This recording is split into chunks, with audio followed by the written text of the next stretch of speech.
Je ne dors pas, je suis plus en sécurité. Plus en sécurité. Et donc, le week-end, j'ai vu à Capes, au terrain à Capes, les policiers avec leurs chars de combat et autres. J'ai pensé que c'était pour notre sécurité. En réalité, c'était pour les manifestants de H24 et autres. Là.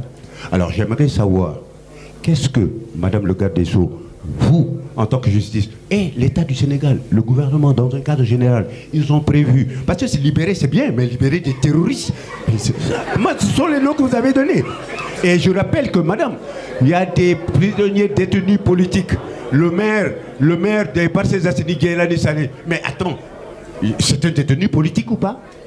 J'ai vu un jeune dans une vidéo qui dit qu'on lui a dit, bon, il faut dire, j'ai laissé Sonko au profit de Macky Sall. Il a refusé, on l'a amené en prison. Comment vous l'appelez? Merci, madame. C'est bon? C'est bon. Bon. Alors, pour qu'on se mette définitivement d'accord, je rappelle, d'après ce que Ibrahima, notre maître de cérémonie, a dit, que c'est la dernière salve de questions. On est d'accord? Voilà. Maguette, vous... C'est pour ça que vous restez assis. Ça se voit que vous n'êtes pas debout. Vous passez tout votre temps à allonger les débats, poser des questions, et moi je suis debout. Maguette, est-ce que vous êtes d'accord que je donne la parole à Maguette? C'est la dernière question.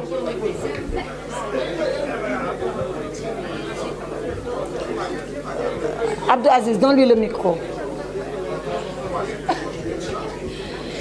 Madame la ministre, concernant le cas Barthélémy Diaz, on avait dit que l'Assemblée nationale attend votre lettre pour pouvoir le destituer de son poste de député. L'autre question, c'est par rapport à la libération de Amidia, qui faisait partie des forces occultes. Est-ce à dire qu'il n'y a plus de forces occultes, d'autant plus qu'il y a déjà une vague de libération concernant ces forces occultes? Merci. Bon. Je n'aurais jamais dû vous donner la parole, mais enfin, c'est déjà fait, on va répondre. Alors, on doit commencer par Ngone Saliou. C'est bien ça, hein? Voilà. Qui pose la question de savoir est-ce qu'il n'y a pas de zone d'ombre dans cette vague de libération, d'autant plus que l'instruction n'est pas encore épuisée. Je peux vous répondre qu'il n'y a aucune zone d'ombre. J'ai dit le pourquoi des libérations. J'ai défini le comment des libérations. Le pourquoi, je vous ai dit, c'est dans le sens, comme nous l'a instruit Monsieur le Président, c'est dans le sens, comme nous-mêmes on avait pensé le 9 octobre quand on prenait service, c'est dans le sens, comme les procureurs généraux et les procureurs ont pensé quand on faisait la conférence nationale des chefs de parquet, c'est dans le sens de lutter contre les longues détentions, de désengorger les prisons et d'apaiser le climat politique. C'est dans ce sens-là que nous avons agi et nous ne nous sommes pas cachés pour agir. C'est au vu et au su de tout le monde parce que les décisions, elles sont expliquées et elles sont justifiées. Donc, il n'y a aucune zone d'ombre. Maintenant, l'instruction n'est pas épuisée. Vous avez raison et tort. Vous avez raison dans la mesure où, en général, on attend que l'instruction se termine pour dire on libère. Et là, il y a des cas où l'instruction a commencé, elle n'est pas terminée. Mais il est possible de libérer même quand l'instruction n'est pas terminée. Il est même possible, avant même de commencer l'instruction, que le juge dise, bon, je vous connais, vous êtes Ngone Saliou, vous habitez telle adresse, vous êtes journaliste, vous avez les capacités de représentation en justice, je n'ai même pas besoin de vous arrêter, je vous laisse partir chez vous. Donc, être libre ou être libéré peut dépendre du niveau de l'instruction, mais peut ne pas dépendre. C'est de la souveraine appréciation du juge qui a le dossier. Donc, il n'y a aucune zone d'ombre, encore une fois, pour répondre définitivement à votre question. Tout se fait dans la transparence et dans la légalité. Monsieur Sagna de Kewulu, qui me dit qu'on a refusé d'exécuter des décisions de justice par l'agent judiciaire. Je voudrais apporter une précision et que tout le monde le comprenne. L'agent judiciaire de l'État, qui est un haut magistrat, qui est bien sûr un haut fonctionnaire, il faut le savoir, ne dépend pas du ministère de la Justice. Hein. Curieusement, c'est pour ça que tout le monde se trompe d'ailleurs, il dépend du ministère des Finances. Première précision pour M. Sagna. Deuxième précision, lui, il arrive en tant qu'avocat de l'État pour plaider contre l'État dans les dossiers où l'État est parti. S'il estime que les décisions qui ont été rendues pour lui ne sont pas exécutoires parce qu'il y a des procédures qui suspendent leur exécution, mais il est libre d'en apprécier ainsi. Il est libre, appréciant ainsi, de faire les recours et de dire, tant que mon recours n'est pas fini, je n'exécute pas la décision. Et qu'est-ce qui va se passer? C'est des problèmes. Les uns disent non, c'est quand même exécutoire. Les autres disent non, ce n'est pas exécutoire. Qui tranche? C'est finalement le juge et qui donne ce qu'on appelle, qui fait œuvre de jurisprudence. Mais avouez quand même que c'est pour la première fois au Sénégal qu'on était confronté à ce genre de situation et surtout accepter que pour ce genre de situation, que chacun se défende jusqu'au bout et qu'on laisse les juges décider. Donc, c'est ce qui s'est passé à Ziguinchor et pour la décision de Dakar. Maintenant, M. Abdel Nasir. Yeah. Thank you and allow me to give my answer in French, please.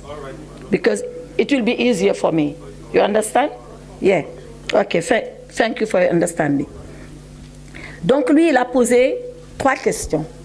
La première question, est-ce qu'avec ce qui s'est passé, on avait dit élection 15 décembre, le Conseil constitutionnel a cassé cette décision, que va faire le président Sall?